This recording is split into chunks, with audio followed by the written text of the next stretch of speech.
Growing up, I always felt like I was treated unfairly because of my sister, the so-called golden child. But when my wedding day came, I finally got a bit of justice. She even tried to steal the spotlight by walking down the aisle like it was her moment. Not mine. All my life, my parents made it painfully obvious who their favorite was. If she ever pointed a finger at me, they'd side with her instantly and I'd be the one in trouble. But when I had proof she did something wrong, they'd either go easy on her or twist the situation to make it my fault, too. Every year my birthday cake was her favorite, and my parents would act like they forgot I couldn't stand it. They always spent more on her and we'd end up doing whatever she wanted, even when it was supposed to be my special day. My sister Emma was spoiled from the start, and I ended up being the one she took her moods out on. Early on, she mostly just ignored me, but once we hit our teenage years, things got worse. She didn't have any friends left. Whether they moved away or just didn't like her, I couldn't tell you since we were never close. My folks, though, would brag about everything she did and never mention any problems. Me? They'd mock my shortcomings like it was a fun hobby.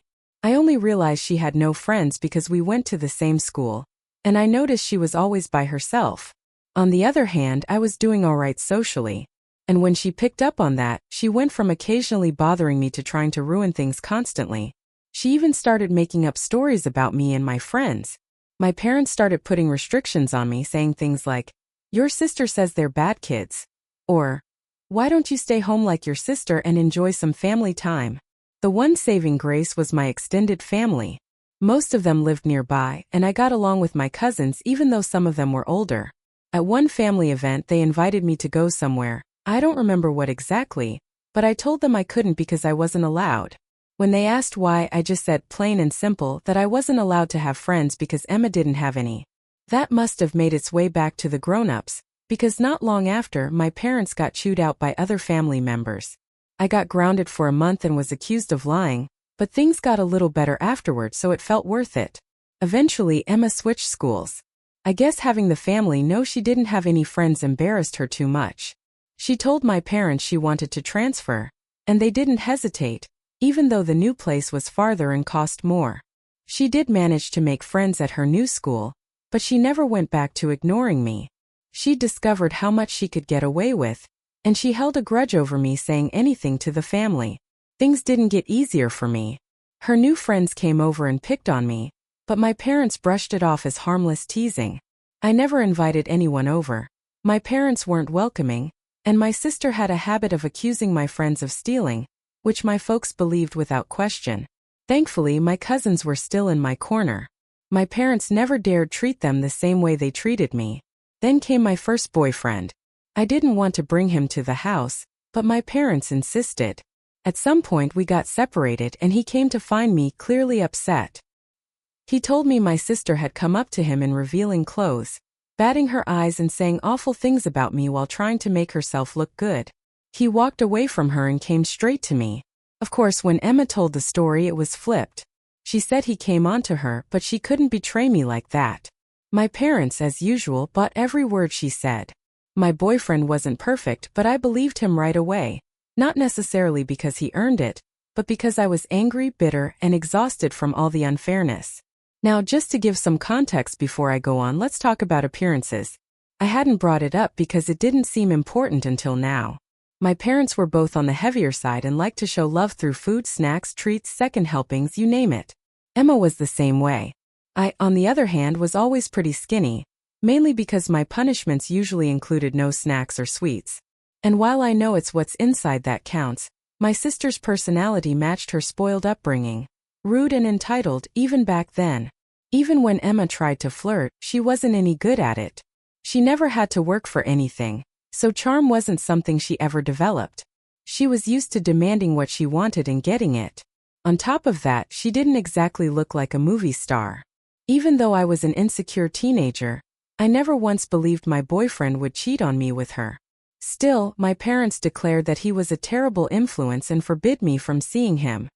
I tried to keep the relationship going in secret, but it just became too much, and we eventually broke up. Later on, I got involved with someone else, but the same thing happened. My sister made advances, he turned her down, and she told her parents he was the one flirting with her. And just like before, they took her side without question. When I brought up the pattern, they brushed it off and said I just had poor judgment when it came to picking boyfriends. They said it was my fault for making bad choices. The whole thing fell apart again, just like a tragic play.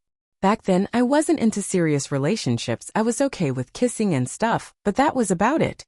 And for that, I ended up with a reputation. People at school started calling me names.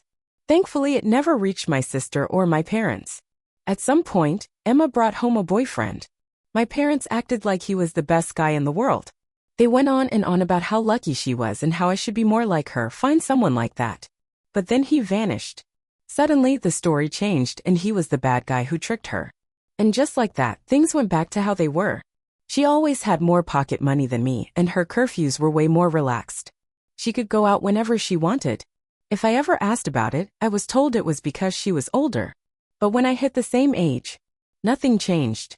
And if I pointed that out, they either denied saying it or told me I just couldn't be trusted, using her past lies about my friends and boyfriends as proof. Eventually, she graduated high school.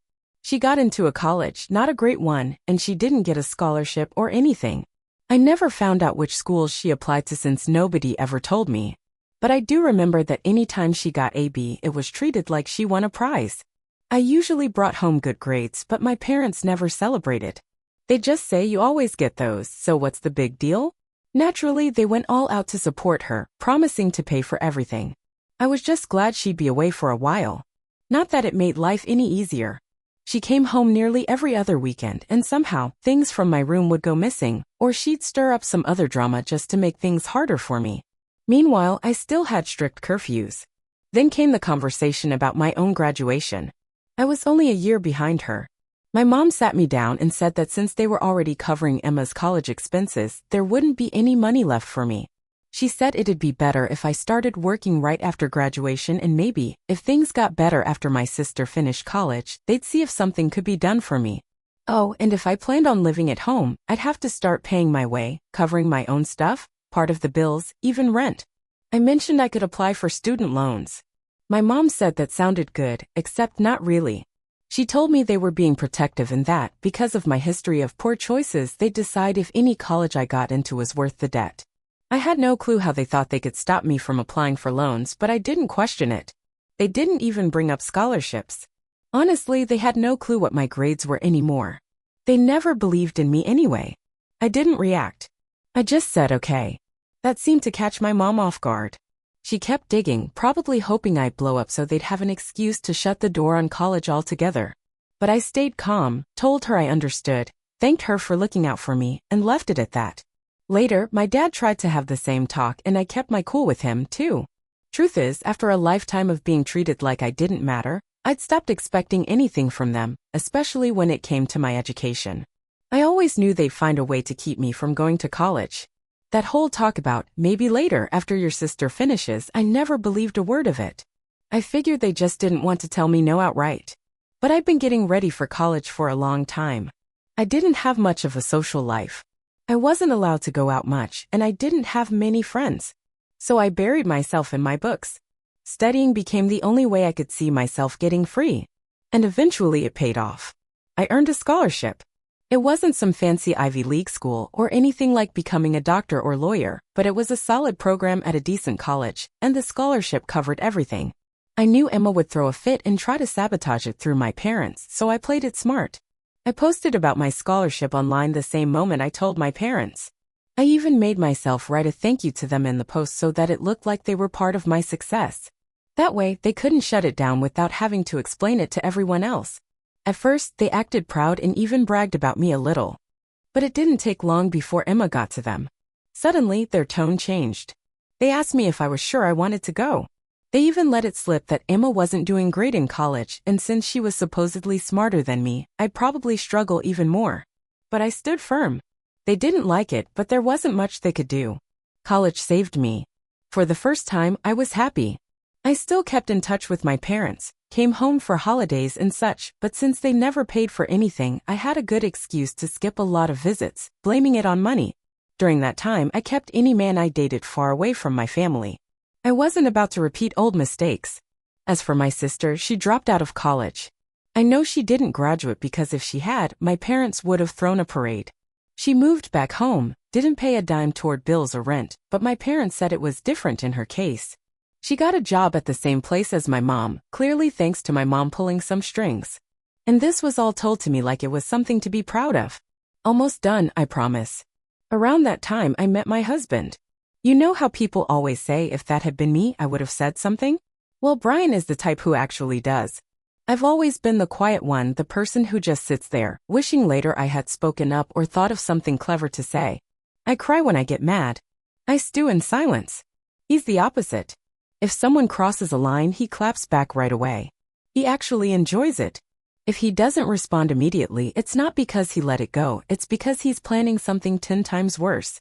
He's the one who encouraged me to share this story.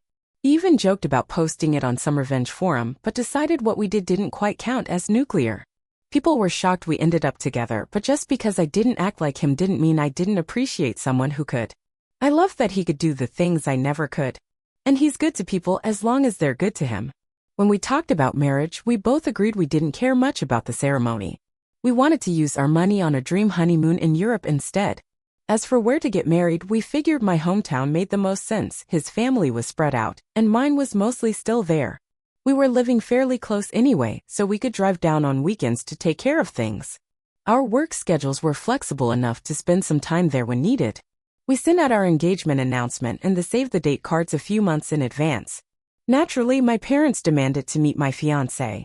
I wanted to say no. I really did. But I was struggling. Time and distance had made me start second-guessing things, thinking maybe they weren't that bad.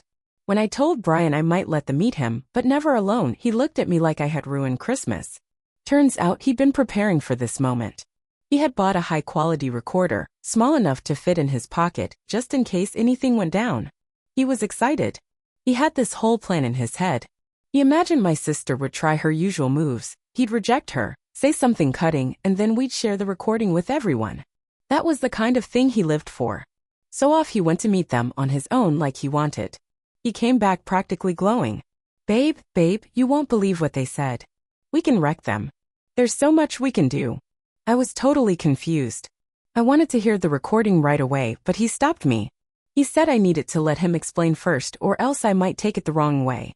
So here's what happened. Instead of Emma hitting on him like we expected, my parents and sister sat him down. So they sat my fiancé down, and after a bunch of griping about how they didn't like him or trust my judgment, they finally laid it out. They said they were willing to help pay for the wedding, but only if my sister got to walk down the aisle first. In a wedding dress. At my wedding. Their reasoning? It wasn't right for the younger sister to get married first. So to make it fair, they wanted her to have the whole wedding experience right there at my venue, dress, pictures, even a cake. Like a fake wedding inside a real wedding. All just so she could feel better about herself. Now I'll let my husband jump in here for a sec. He insisted on writing this part. Hey folks, Brian here. Longtime lurker of every revenge board known to man. Let me tell you, hell hath no fury like a petty dude with a grudge and a plan. Now, my wife gives me way too much credit. Yeah, I usually have a sharp tongue, but when they dropped that on me, like it was a thoughtful gift, I just sat there, blinking. My brain short-circuited. I mean, even the Trojans probably wouldn't accept that horse again. Once I managed to reboot, I had a whole arsenal of insults locked and loaded. But then a little devil on my shoulder whispered, "Play along." So I told them I need to think it over, see how my fiancé felt about it.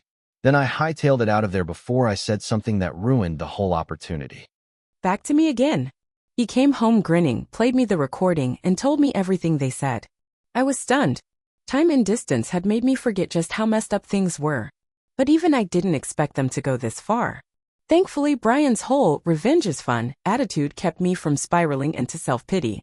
We sat down and had a blast coming up with ideas, from ridiculous ones to actual plans we could pull off. Eventually, we brought in his brother, the more level-headed one, for a reality check. Our first idea was to send my parents the address for a fake venue so they'd show up at the wrong place. His brother shut that down fast. Not because he wanted to stop us from getting back at them, but because it was risky. We might not get away with it. Some of our other ideas could have gotten us sued, so we finally landed on something simple but solid. Pretend to agree with their plan, let them think they were winning, then hire security to keep Emma out the day of the wedding. But don't worry, it didn't end there. Now here's where it really gets fun. Every step of what happened next was planned out together. Brian didn't go rogue. We both signed off on everything. He went back to my parents and said he'd thought about it and didn't think I'd be thrilled, but that he didn't see the big issue. He told them I hated conflict and probably wouldn't make a scene if it happened in front of everyone. But just in case, who knows how I might react. So he proposed a compromise. They'd help pay for the wedding, partly to guilt me into staying quiet if I didn't like the surprise and partly to make sure everything stayed in the family. The more they pitched in, the more pressure I'd feel not to cause a scene. Apparently, my parents were stunned, and my fully grown sister literally started skipping around the room like a kid at Disney World. They bought it hook, line, and sinker. Brian also laid it on thick about how I was controlling and mistrustful because of past relationships and how I'd go through his phone and stuff, so it was crucial that nothing about this be written down. Everything had to be discussed in person. And so began the great months-long con.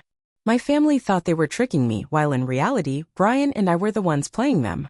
They didn't exactly pour money into the wedding, but they laid low and offered just enough to stay involved. And of course, they wanted a say in everything: songs, colors, decorations. All the stuff that actually meant something to me. Brian would play the good guy, convincing them to compromise so I wouldn't catch on. And honestly, we didn't care that much about the ceremony anyway, so they thought they were getting their way. But here's where we really leaned into it. We'd go check out the food and drink options and pretend to be all budget conscious, choosing the cheapest or second cheapest ones.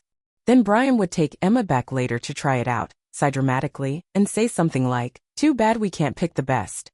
We don't want to take advantage of your parents' kindness." Cue my sister, predictably, marching back to my parents and demanding they pay for the most expensive options. And they did. So once my parents bought into everything, they started pulling out their wallets. Every time Emma threw a tantrum over wanting the fancier option, they told me not to worry about the money, they'd cover the cost. We did the same with the photographer and the flowers.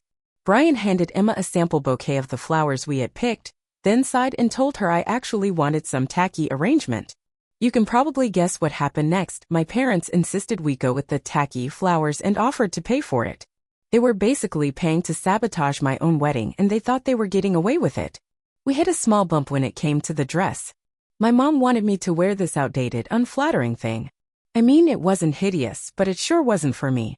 Our original plan was to just say yes and then not wear it, but my mom sent a text message confirming my approval, which would have ruined the whole, no proof, part of the con. So I stood my ground and refused to reply to the text. My husband went over to smooth things over.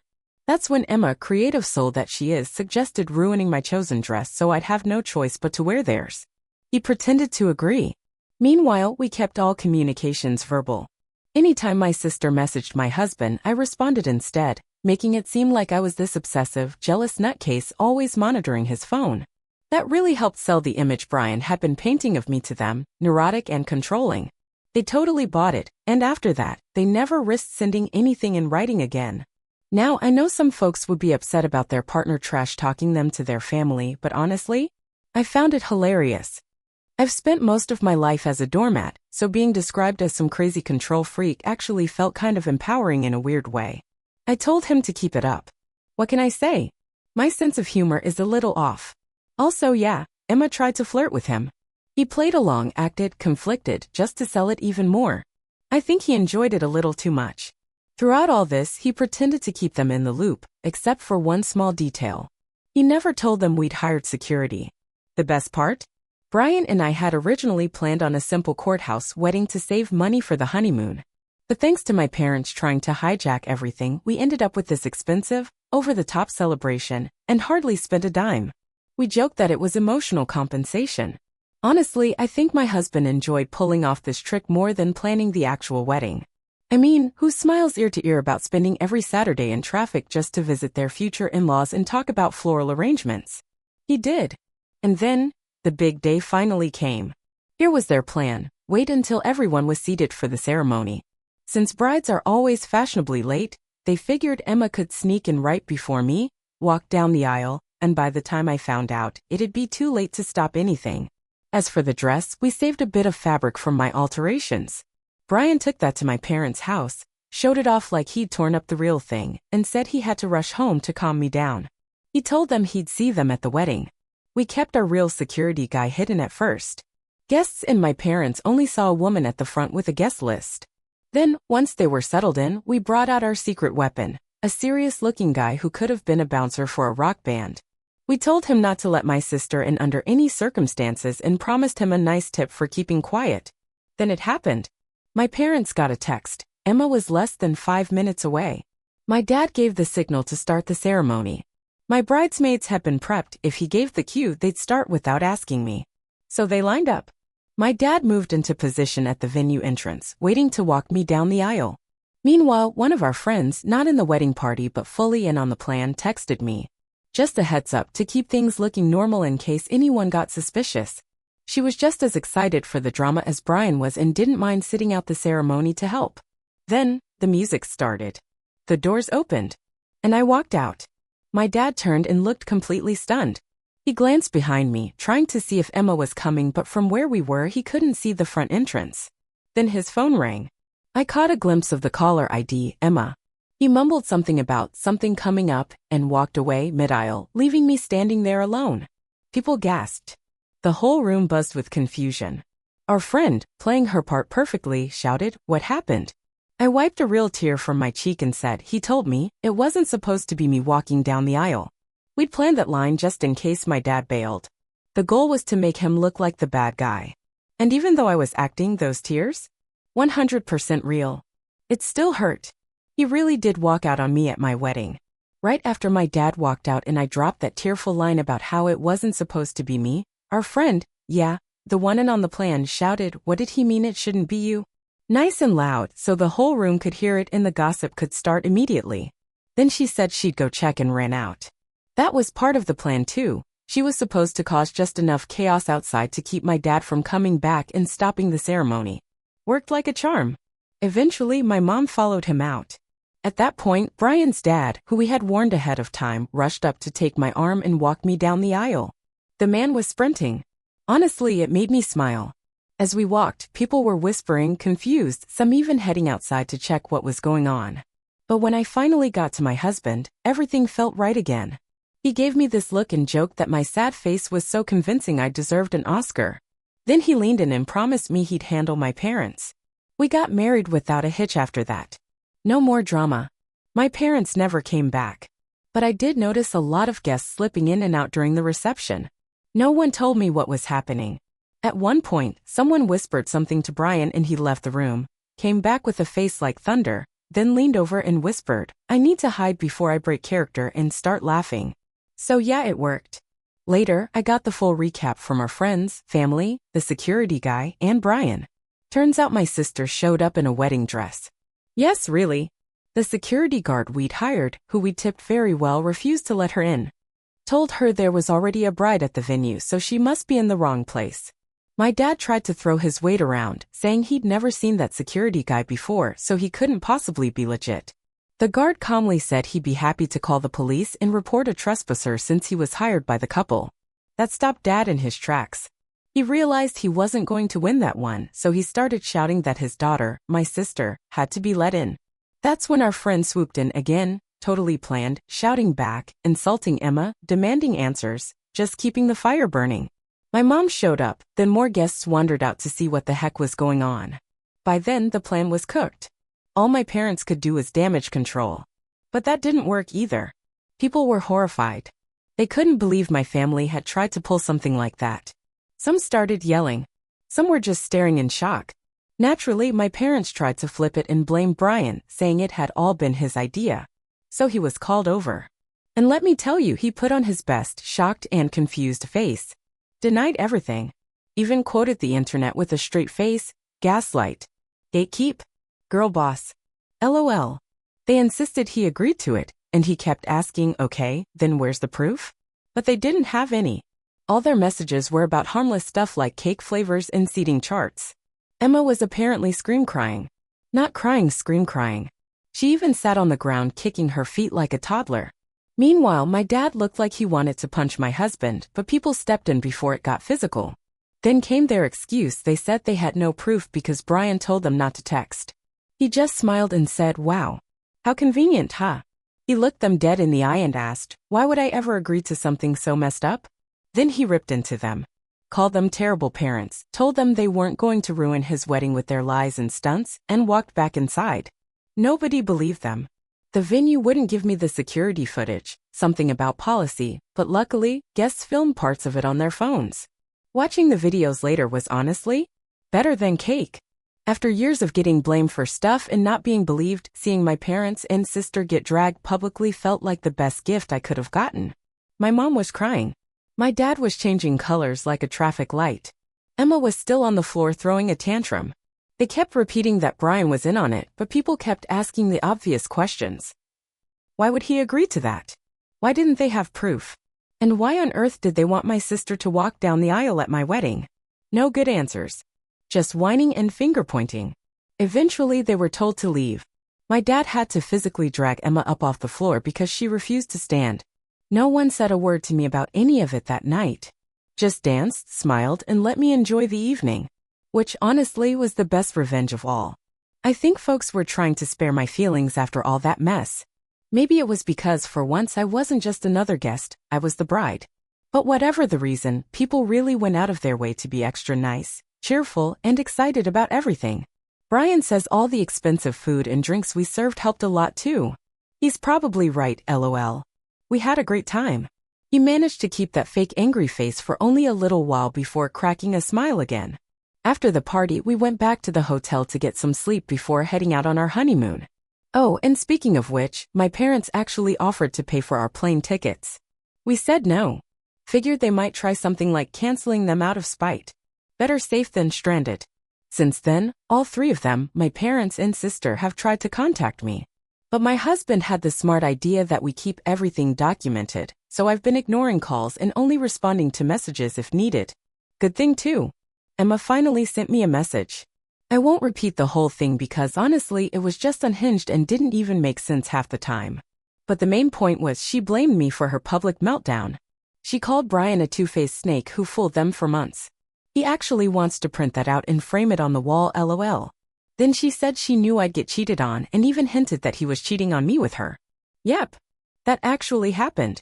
So Brian took my phone, screenshot all the call logs, her messages, plus a few from my parents demanding I answer the phone, and he sent everything to our family group chat. He also added messages they'd sent him directly where they were calling him names and even threatening him. He stuck to his story, though, just kept repeating that he never agreed to anything and that they were making it all up. He even threatened to sue them for defamation and harassment. Then he wrote this long, dramatic message in the group chat, asking for help. Said I was being harassed constantly by my own family and begged the rest of them to step in and make it stop, especially since they'd already failed to ruin our wedding and now they were trying to ruin our honeymoon too. He even asked that no one share our location, just in case Emma showed up trying to claim my husband had agreed to fake sleep with her in our honeymoon suite. Yep, again he actually wrote that. And yes, he added LOL at the end. To their credit, the rest of the family said they'd handle it. And since then? Peace and quiet. Brian's a little disappointed my sister didn't try anything else, just so he could call her out one more time, but hey, we'll take the win. So yeah, while I would have loved a normal, loving family at my wedding for once in my life, they didn't manage to ruin something that mattered to me. Even better? I got a little revenge in the process. People always ask me, why do they treat me like this? And honestly, I've wondered the same thing for most of my life. I asked when I was younger. They denied everything. Said I was spoiled for even asking. So I gave up trying to understand. But over the years, I've put some pieces together. I think I was unplanned. They had my sister after struggling to conceive, so she was this miracle baby. There's not a big age gap between us though, so maybe they just weren't careful afterward and oops, here I came. I think they didn't even realize my mom was pregnant with me until it was too late. They weren't well off, so the added stress of a second baby might have made them resent me. That's just my guess, but it would explain a lot. Still, I've accepted that the reason doesn't really matter. Whatever the reason, nothing excuses what they've done. As for this whole wedding mess, Brian and I have a theory. We don't actually think they meant for all this to happen. We think Emma freaked out about me getting married first, especially since she can barely get a date, and my parents, trying to calm her down, made that crazy proposal to Brian. They didn't think we'd go for it. Maybe they figured we'd be offended and refuse, which would let them look good in front of her while getting out of helping pay for anything. But then Brian said yes, and suddenly they were stuck. They couldn't back out without making her mad. So they tried to go through with it, and failed. Thanks for sticking with me through this wild ride. If you haven't already, feel free to hit that subscribe button and turn on notifications. There are more real-life stories like this coming your way soon.